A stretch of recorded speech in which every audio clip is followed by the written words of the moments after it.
very important, especially if you have a team, to understand what's your role. What are the things that you need to focus on? What are the things that you can do to be able to grow your business? Because one of the challenges I've dealt with over the years as I've grown my various businesses, especially the businesses where, I have a team and I'm not a one-man show, is sometimes I take on other people's roles. I try to do everything. I try to wear every hat. And the truth is, hey, what's going on, everybody? Steve here, Rake and Profit, back to you with another episode of the E2A Flippers podcast. And in today's podcast, what I want to discuss are the 10 highest leverage activities that I'm going to be focusing on in my business when it comes to my eBay to Amazon flipping business in 2024. Now, it's very important, especially if you have a team, to understand and fully recognize what is your role. What is your role on the team? Now, if you're a one-man, one-woman show and you don't have a team and you don't have virtual assistants and you don't have people, helping to list and ship and source and manage your inventory and repricing, then you don't have to watch this video. It's not for you. But it's very important, especially if you have a team, to understand what's your role. What are the things that you need to focus on? What are the things that you can do to be able to grow your business? Because one of the challenges I've dealt with over the years as I've grown my various businesses, especially the businesses where, I have a team and I'm not a one-man show, is sometimes I take on other people's roles. I try to do everything. I try to wear every hat. And the truth is, as a CEO, as the owner of your business, you have to understand there's a few things that you should be focusing on to grow your business, especially if your business is past the beginner stage and it's a bit more mature and you've got a bunch of systems and you have a team, so on and so forth. So I'm gonna just go through these highest leverage activities, and if you are watching on YouTube right now, then you might see me looking over to the left. I've got my handy dandy little computer here because I've got a lot of notes. If you're listening on the podcast, hey, thanks for listening on the podcast. I appreciate you guys. You won't see me looking over at my computer, but let's get right into it, okay? So number one, and these aren't in any particular order, I just put them randomly, but number one is setting goals for the team in all areas of the Amazon business, and that includes setting sales goals, KPI goals, which are key performance indicators. These are indicators that you can look at, on a weekly, monthly basis to see if your business is moving in the right direction or if it's off track. Sell-through rates on products, product selection, and much more. So as someone who, owns the company, my Amazon business, and I have a team, it's my role to be able to I have to set the vision, I have to set the intent, I have to set the focus for the business. So that's something that I focus on a regular basis, is making sure the team is on track with the goals, setting the vision, and just making sure everybody is moving a uniform direction, or in unison, however you say that. Number two, maintaining a healthy culture for our Amazon team and making sure everyone is happy and productive. So again, as the leader, of my business, and you might be in that same shoes where you have a team, it's up to you to set the standard, in terms of the culture, how people behave, their attitudes, and making sure that folks are happy, making sure that they're paid well, that they're being compensated for their hard work, that they're happy. Because I tell you right now, if you have employees or virtual assistants who are unhappy, you mistreat them, you make them feel bad, they don't feel recognized, they're not gonna work as hard for you, they're not gonna stay long term, and it's gonna create turmoil in your business long term, okay? So maintaining a healthy culture. Number three, I'm responsible for hiring A+ players. So making sure if a sourcer leaves or if somebody on my team leaves, I only have 4 people on my team. I have 2 sourcers, and then I have a couple folks who deal with some back end stuff. If somebody leaves or if somebody's not working out, it's my job, at least at this time, to, hire people. Now, I do have folks who can help with this process, but it's really up to me. It's my role to make sure that I'm hiring really great players for the team, okay? Which is a process and is very time consuming. Next is supporting the team with useful feedback, investing in ongoing education, and overcoming high level challenges. So there's a lot to unpack right here, but essentially, if you have a team of virtual assistants or employees, you have to understand first and foremost, nobody's gonna care about your business as much as you, okay? And typically, nobody's gonna know as much as you, even though folks on your team may be better in certain areas.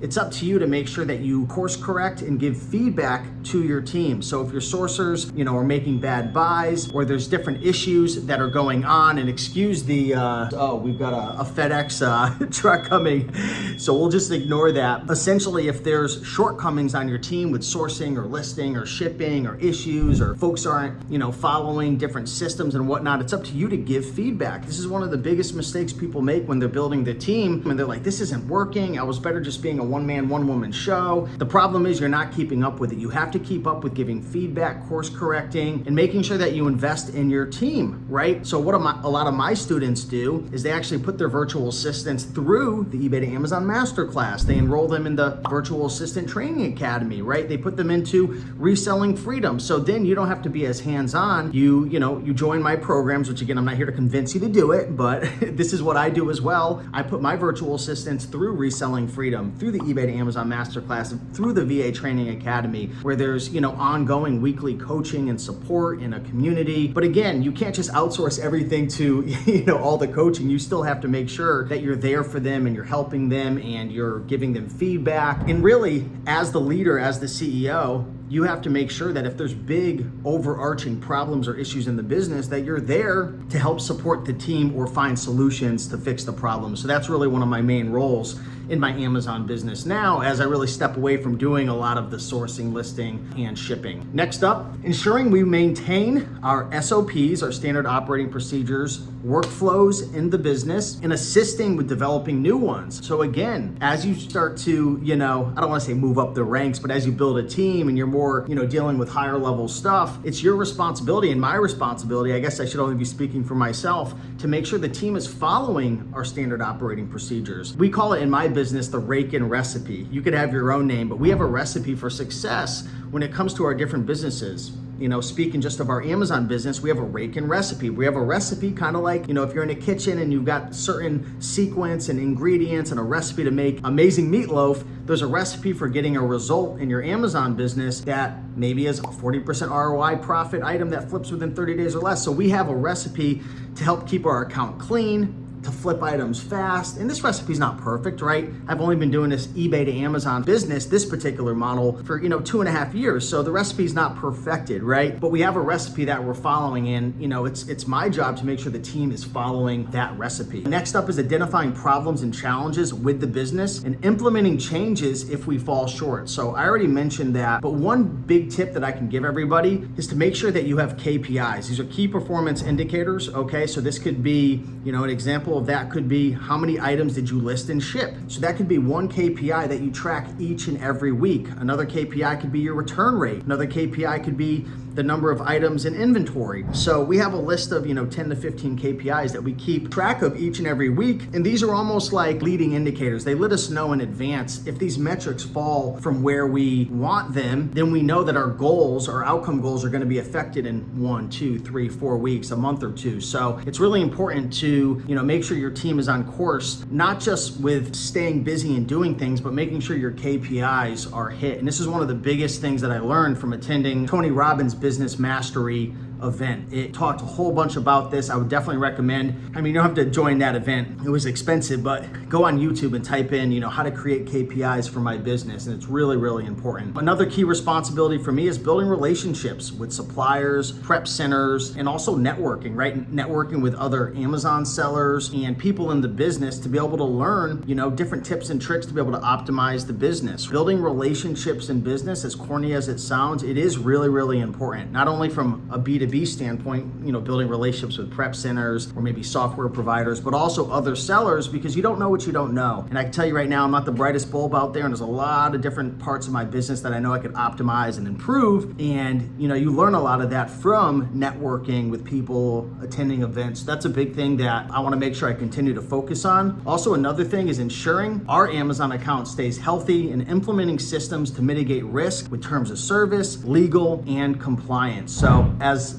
much as I can create systems and processes in the business to keep our accounts safe, it's up to me to make sure that the team is really following all of our rules. And we have a ton of processes and rules and different, just like things that we do and things we refuse to do because it creates too much risk, especially in an eBay to Amazon flipping business. So that's a big thing, to make sure that all of our systems, our workflows, our processes, from sourcing and listing, everything complies with Amazon to keep our accounts safe There's no promises. There could be a day where I say, hey, I got kicked off of Amazon. I mean, it could happen, right? But I'm trying to do everything in my power to make sure that we keep our accounts safe, and that's a big role of mine. And last but not least is bookkeeping and taxes management. Now, a lot of you guys are probably gonna ask, like, how do you do your bookkeeping and taxes, so on and so forth? I have a team that helps with this. So we actually have 3 bookkeepers on our team. Now, you have to understand, I'm not just running an Amazon business. We have real estate, we have multiple income streams and coaching and consulting and YouTube, and there's just a lot of different income streams that are built off of that. And we like to track our numbers meticulously because, again, it's hard to manage what you don't track, right? So we track all of our numbers. We want to make sure that we're compliant. We want to make sure that at the end of the year, I've dealt with so many years in the past where I was so freaking stressed out. I mean, I'll tell you right now, we invest a lot of time and money each year into bookkeeping. We have one accountant, right? It's a CPA. We use QuickBooks. We also have some custom,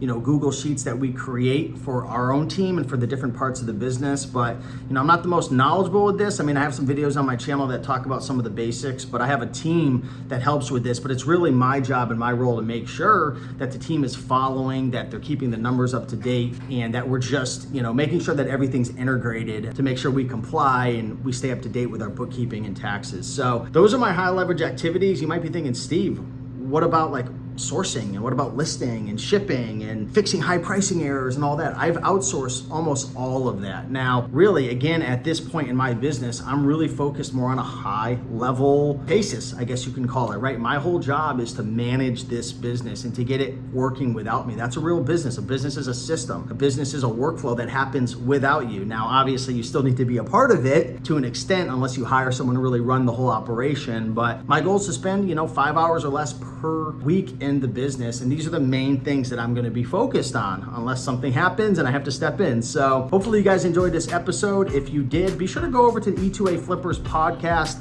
on Apple, leave a positive review. If you want to watch the video version of this, you could always go to YouTube at Rake and Profit and subscribe. And if you guys want to take your eBay to Amazon flipping business to the next level, or you want to start, you just want me to help you and coach you, check out my eBay to Amazon masterclass. Okay, you can check that out at rakeandprofit.com/E2A masterclass. We actually have over 100 brand new videos coming, hopefully very soon within the first quarter, to update everything in the masterclass. Now the masterclass is updated, it's good to go, but I've optimized, I guess a better word is optimized. I've optimized my business so much in the last 6 months that I feel like I'd be doing you guys a disservice to not optimize every single video. So we've got over 100 new videos that are coming soon. But again, get into the masterclass, implement it, take action, and I can't wait to be able to help you guys. Thanks so much. Bye.